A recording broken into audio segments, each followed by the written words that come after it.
Ready to jump into the world of online marketplaces? Yeah. We're dissecting a guide on launching one, and it's full of practical tips and real-world examples. Yeah, it's a fascinating space. Huh. Not just about building a website. It's about problem solving, connections, maybe even disrupting industries. Right, it's a big deal. Yeah.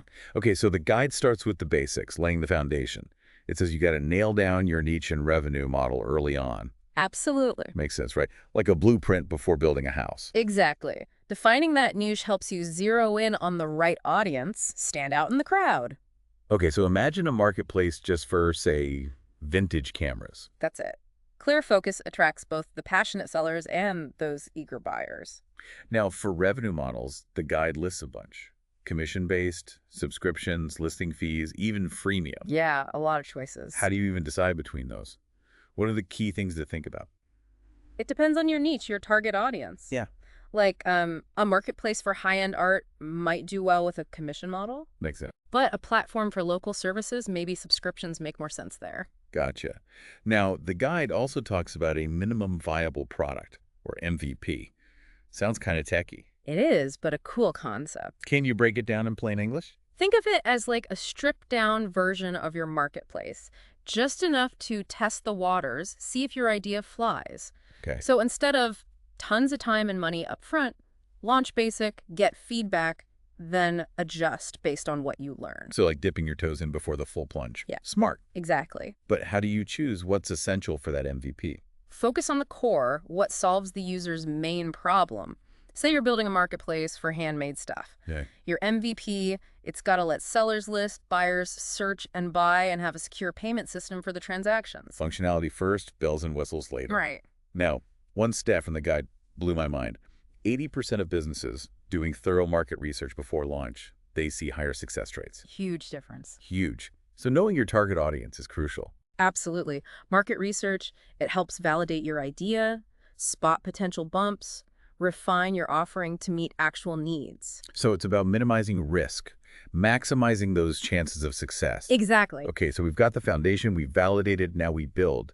The guide gets into setting up that core workflow of your marketplace. And it all starts with mapping the user journey. How do they navigate? What are the steps to buying or selling? Okay. Understanding that flow, you create a seamless experience. Less friction, more engagement. Kind of like an architect designing a space both beautiful and functional. Exactly. And design matters big time. Oh, yeah. The guide says 94% of first impressions are design related. Wow. A visually appealing, user-friendly interface that can make or break attracting and keeping users. So no clunky layouts, confusing menus. Got to make it easy and enjoyable. Absolutely. Okay, what about payments and shipping? That can be a logistical nightmare, Yeah, right? it can be, but thankfully tools and services can help streamline it all. Okay, good. For payment gateways, think security, transaction fees, currencies you gotta support. Stripe, PayPal, Square are popular. And shipping, the guide mentions platforms like Shippo or EasyPost. Yeah, they connect you with carriers, automate a lot of it. Nice. Automating not only saves you time and headaches, but makes it smoother for the users too. Perfect. So storefronts looking sharp, payments flowing, packages going out. But before launch, legal stuff. Right. Yeah. The guide stresses that. It's about building trust. You need clear terms and conditions, a privacy policy, a seller agreement outlining everyone's rights and responsibilities. Transparency is key, especially with data and privacy. People got to trust their info is safe. Absolutely. And those legal needs can change based on your target market. Operating globally, research and compliance are crucial. Makes sense. Yeah. Okay, we built it. Legal's good. Now the big question, how to attract those vendors and customers? One key, the guide says, is smooth onboarding for vendors. Makes sense. Easier to join, faster you build that catalog. Exactly. But ease isn't everything. You got to convince them your marketplace is the place to be. Right, like why should they choose us? Offer incentives, lower commission for early birds, featured placements, things like that. Sweeten the deal. Exactly. Now how about getting customers in? Digital marketing is your best friend there, starting with SEO. Okay. Think of keywords customers use to find products like yours. Optimize your content to rank high in search results. So if we're selling vintage clothing, Yeah. we make sure our platform pops up when someone searches retro fashion, vintage dresses. That's it. Content marketing's big too. Informative blog posts, buying guides, even video tutorials. Establish yourself as a trusted source. Got it. Provide value, customers will come. What about social media? Everyone's on it these days. It's powerful for engagement, building a community around your marketplace, share visuals, run contests, work with influencers. Get creative. So a mix of organic and paid ads can really boost reach. Right. Any other creative ways to promote? The guide mentioned some interesting ones. Yeah, like engaging online communities related to your niche, selling handmade jewelry, join crafting forums, Facebook groups, that sort of thing. Connect with people already interested in what you offer. Exactly. And don't underestimate media coverage. Getting featured can boost credibility, reach a wider audience. So if our marketplace focuses on sustainable products, pitch stories to publications covering environmental stuff, conscious consumerism. Perfect example.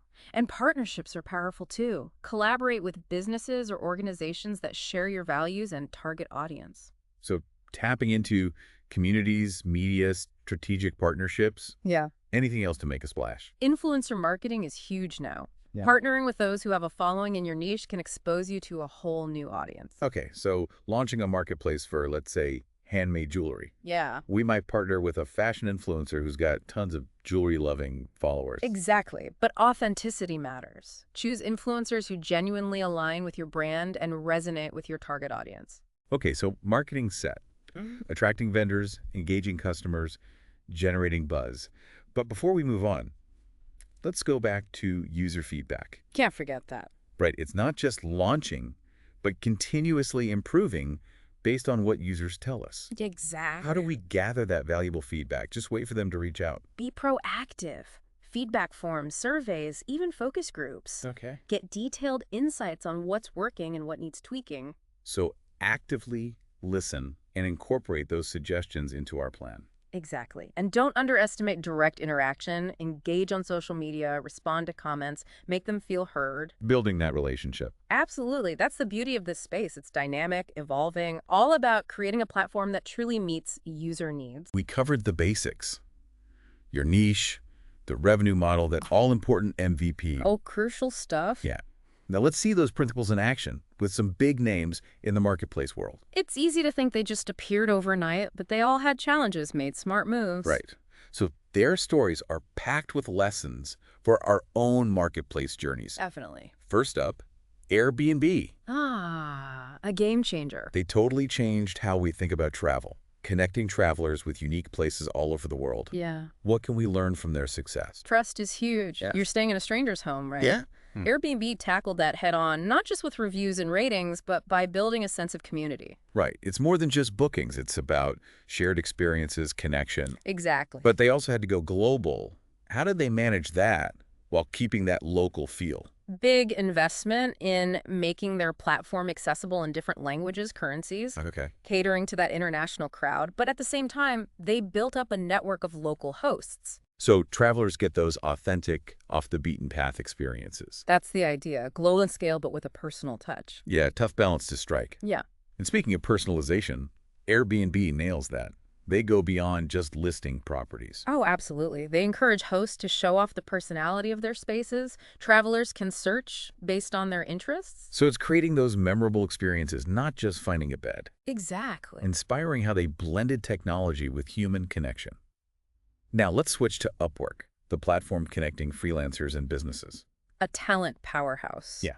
What's their secret? Upwork taps into that global talent pool, giving businesses access to skills they might not find locally. Oh, okay. And for freelancers, it's a global stage to showcase their talent.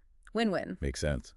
But with so many industries and skills, how do they keep enough variety to engage both sides? They built a platform that handles a huge range of job categories, from writing and design to tech, even legal stuff.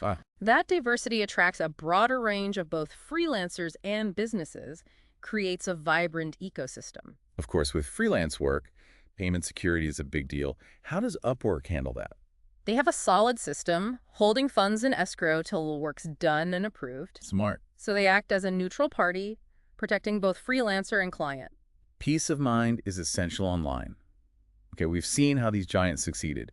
But launching a marketplace, it's not always smooth sailing, right? Definitely not. What challenges might we face? One common one is attracting those early vendors. Right. Why would established businesses join a new platform with not much traffic? It's that chicken and egg problem. You need sellers to attract buyers, but you need buyers to attract sellers. How do we break out of that loop? Start by highlighting what makes you unique. Okay. Offer incentives like lower commissions or top placement to get those early adopters on board. Sweeten the deal.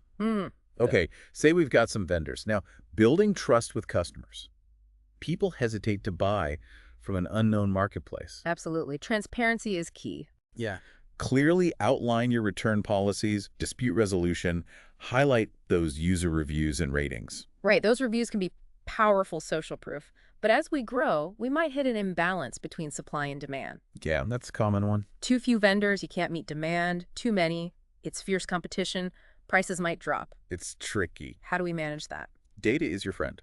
Okay. Track what's selling, identify gaps, strategically bring in new vendors to keep things balanced.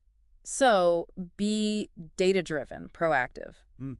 What about the technical side? Can our platform handle growth, more traffic? Scalability, that's crucial. Right. As you expand, your infrastructure has to handle more traffic, more transactions, no slowing down or crashing. Yeah, nobody wants a sluggish website. So invest in cloud hosting, optimize for speed and efficiency. Exactly. And remember, scalability isn't just the tech, it's your team, processes, customer service too. It's a whole ecosystem. It is. Okay, we tackled attracting vendors, building trust, managing supply and demand, ensuring we can scale. What else might we face? One thing that comes up as you mature is disputes between buyers and sellers. It's bound to happen. It is. You can't avoid it, but you can be ready. Okay.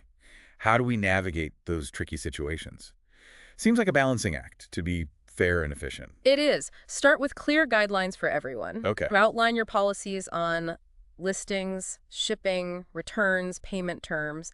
The clearer you are upfront, the less room for misunderstanding later. Set those expectations early. Everyone knows the rules of the game. But what if a dispute does happen? Right. How do we mediate fairly? A good dispute resolution process is key. Okay. Provide a way for buyers and sellers to talk, try to resolve it themselves. Okay. If they can't, have a system to escalate to a neutral party like customer support or a mediator. So a safety net for fairness and efficiency. Exactly. And remember, documentation is crucial. Keep records of communication, evidence, any agreements reached. So clear communication, documentation, a fair resolution process. Sounds like a solid plan for those disputes. It is. Building those systems early can save you headaches down the line.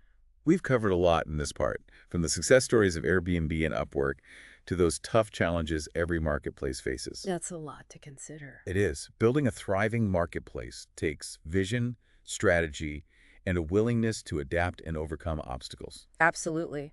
But the rewards are huge. Yeah. You're not just building a business, you're fostering connections, empowering entrepreneurs, maybe even changing an industry. We've talked about the essentials, learn from the giants, and, face those potential roadblocks head on.